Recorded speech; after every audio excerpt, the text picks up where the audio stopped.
Hey everybody, back again with another pickup video. Didn't have a lot of finds recently, but I managed to run into some stuff in the last couple of weeks, so I was able to do another video for you guys. So, let's get into it. Why not? First off, went to a yard sale. Found this guy, no label. Game Boy Color game, obviously. Had a hunch on what it was. Some other people had the same hunch on what it was. Alex from the St. Louis Retro Gamers had the same hunch I did. And it was Tony Hawk's Pro Skater. Obviously, pretty worthless game, not worth a whole lot. But, I paid $1 for it, and I always like a mystery. But I was pretty sure that's what it was anyway. So I picked it up.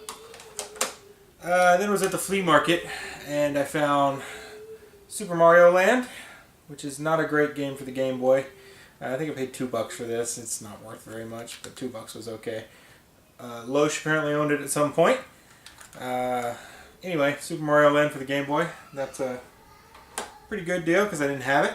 I'm going with my Super Mario Land 2, which is a much, much, much better game. Then Anthony Martinez, 8-Bit Goomba from YouTube, and then from the St. Louis Retro Gamers group, was there at the flea market with Chris Fallon, who is also in the St. Louis Retro Gamers group. They were selling some games. Chris is always there, sells there all the time. Check his booth out if you want some pretty good stuff. He's got pretty good stuff there usually. Anyway, Anthony was selling some NES games. One of them I didn't have. Well, a couple of them I didn't have, but I just grabbed one, and it's Rolling Thunder. Rolling Thunder this way, I guess. Tengen, obviously the black cart. So, I've never played Rolling Thunder. I needed it in my collection, so I went ahead and picked it up. I'm thinking about doing a new series of videos, like 5 minutes with a game, and I was thinking of maybe doing this one first since I've never played it before. So look out for that possibly here pretty soon. I may do that tonight after I record this video even.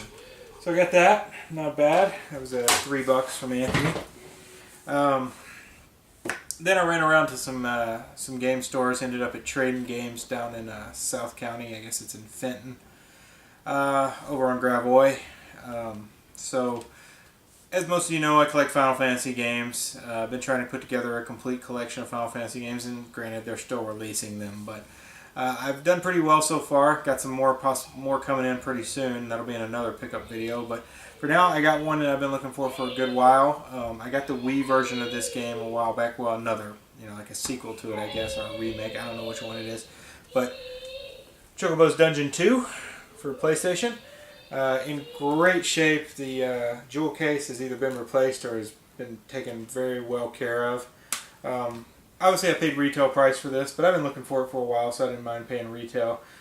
Jason, who owns Trading Games, is in the St. Louis Retro Gamers group, actually, so, I like to give people like that business, obviously. And this is supposed to be a pretty darn good game, so I'm going to have to check this out very soon, because I'm a huge Final Fantasy fan, obviously, and I've never played this one, so definitely got to check that out. Chocobo Tale 2. The first Chocobo's Dungeon 2. The first Chocobo's Dungeon was never released in the United States. It was Japan only release, so it's kind of a miracle that this even made over to the U.S. So got that. And so that was it for the flea market and the game stores. And, well, not it for the flea market, but it for that stuff at least. Otherwise, I was walking around the flea market, and I've been looking for this for a very long time. I've been wanting one. And I finally found it, and it was at a price I was willing to pay. I don't like spending a whole lot of money on my retro gaming habits. I spend a lot of money, but I don't like spending it on one item, which is why, I don't have a lot of the rarer games or maybe some of the rarer systems, although I do have a TurboGrafx 16, which is a rare system, but I bought it when it was like on clearance, when it was a failing system, so, that helps when you do that. But I didn't want to spend a whole lot on this, although I really did want one. So I saw this one at the flea market, and I asked the guy what he wanted. He said $35, and I've got 15 games to go with it, so I'm going to show you all of this. But what it is a Commodore 64. I've been wanting one of these for so long just to tinker around with. Obviously, it's just the system, which is built into the keyboard and everything. I'll go ahead and pop the box open for you guys, let you take a look at it. The box has the user's guide, actually, And the 64 is in beautiful shape, actually. In great shape. It's in just perfect condition. The box is in much worse shape, but obviously, you know, you understand that. That was probably stored in the basement at some point. It has writing on the box, but I'm super excited to get this. Super excited to start tinkering around with it, playing some of these games that I got with it. So I'm going to close that up and set this over to the side here so I can show you some of the games that I got with it. Oops, forgot to put the manual up. I'll put that up in a little bit. Anyway, it came with this box full of games. And I don't know much about C64 games. I obviously recognize a few of the titles because Atari actually made some of the games. So I'll just go through these pretty quick, what they are. This is Robotron 2084. That's an Atari-made title. We got another Atari title, Centipede. And these, obviously, you're noticing there are cartridges. The C64 does take cartridges. This was made by Commodore, actually. This is Visible Solar System.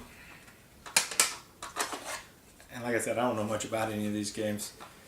ABCs, another Commodore-made game. Another Commodore-made game. Speed Bingo Math. Weird. Another one, which is probably some people's nightmare. Clowns.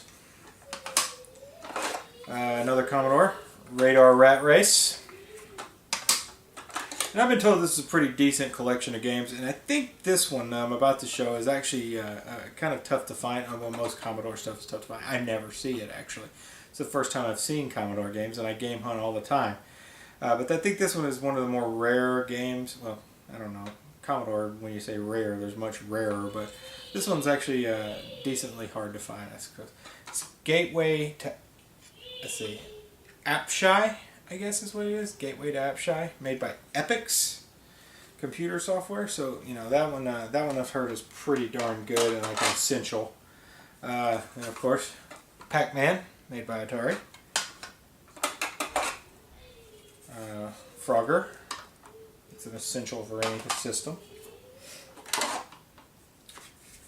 And this one has a great name, Kickman.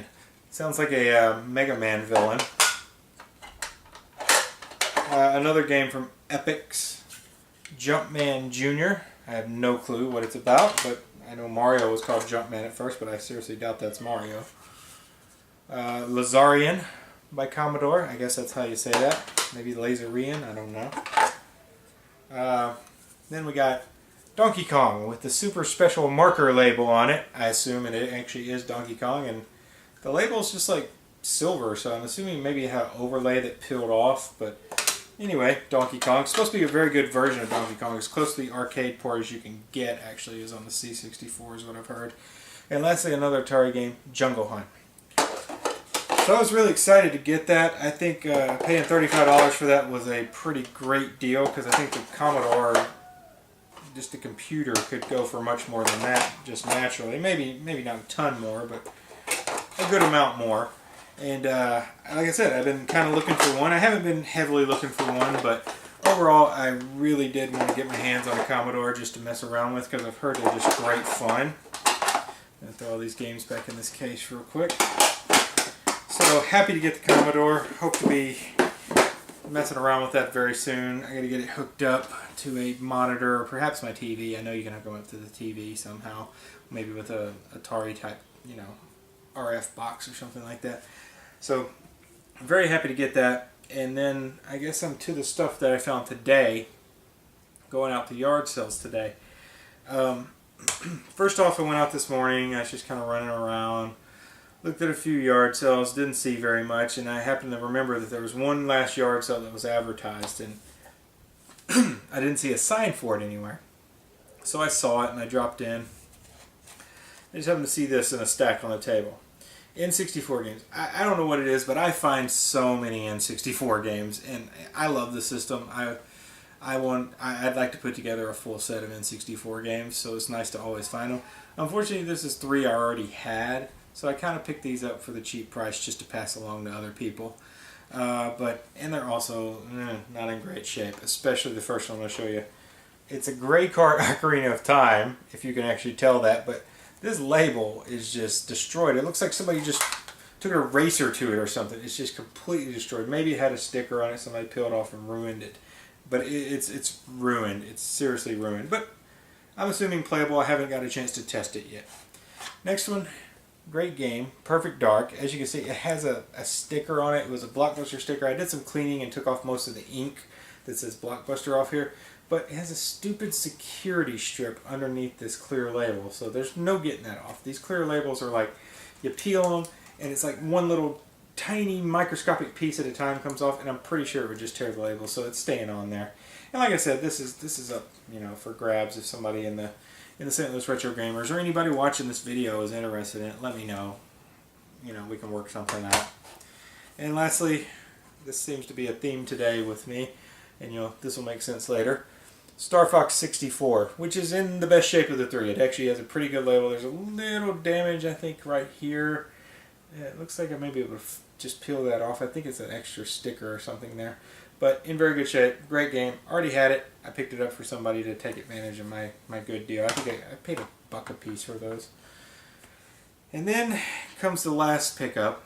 Bob Friedel from the St. Louis Retro Gamers group messaged me and he said, hey, there's this yard sale going on in St. Charles, which is pretty close to where I live. I'm about 15 minutes away from where this yard sale was. And he's like, they said make an offer on this lot. And I'm like, okay, well, what's it look like? And he sent me a picture of it. And it's an N64 lot. Like I said, I always find N64.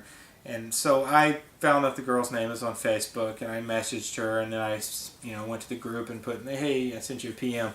And so she PM'd back. I lowballed. I'm not going to lie. I lowball pretty much on the first shot every time just to see what people come back with. Why not? I don't expect to get it for the lowball offer, but at least, when they come back, they'll kind of know where I'm at. Which, obviously, the price I lowballed at, I ended up paying double what I lowballed at, and I actually thought that was still a pretty darn good deal. But, it's a great lot. I mean, it's maybe not spectacular, but I don't run across this kind of stuff that often in my hunting, so I was really happy to get this, and I really appreciate it, Bob, for you turning me on to this. But I wasn't able to make it to the yard sale, but amazingly, this did not sell at the yard sale. I don't know, man, because I go to yard sales, and people are like, oh, I had some games, but man, somebody got them at like 7 a.m. This was on till noon. They quit at noon, and she messaged me like, I still got this.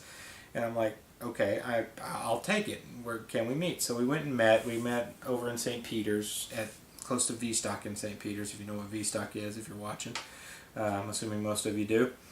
And here's what I got. I got Nintendo 64 system, which is like my fifth. Unfortunately, just a jumper pack, but it's really only 3 games that need the expansion pack to play. And I've actually, a buddy of mine needs an N64, so I'm passing this on to him fairly cheap.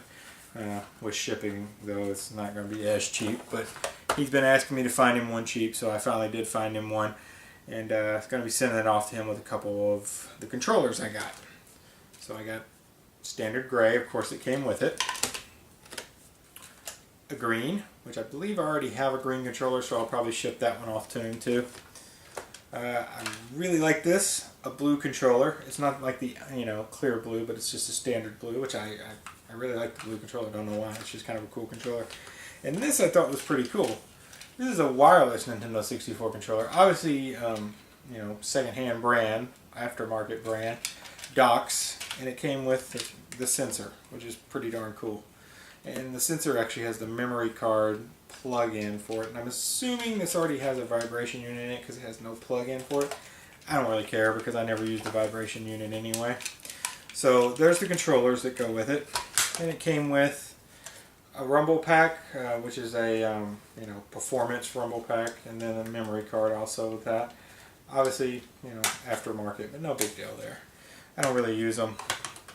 Then came with 1080 snowboarding, which I actually already have, but I think this looks better than my copy, so I'll probably just replace my copy with it and send off the other copy to whoever needs it. And then a GameShark Pro, which is actually a double for me also. So GameShark Pro, anybody needs it, I got an extra.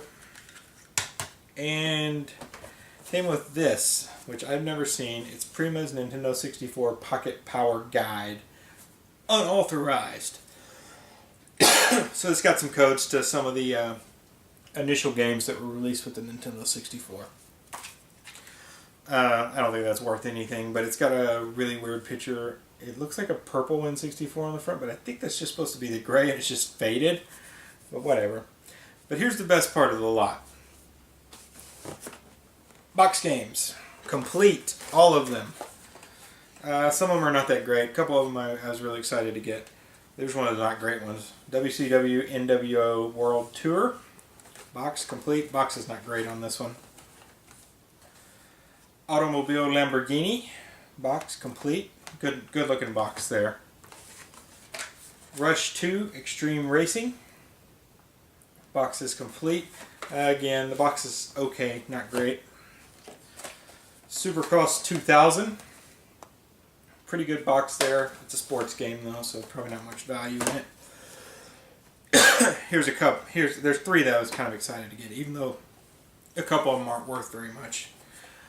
Wave Race 64 in box. Box is great shape, complete. So really happy to get that. Blitz, the original release in the box, complete. I love this game. It's a friggin' great game. Played in the arcade a ton. Happy to get that in box. And then here's the best one. The best of the lot.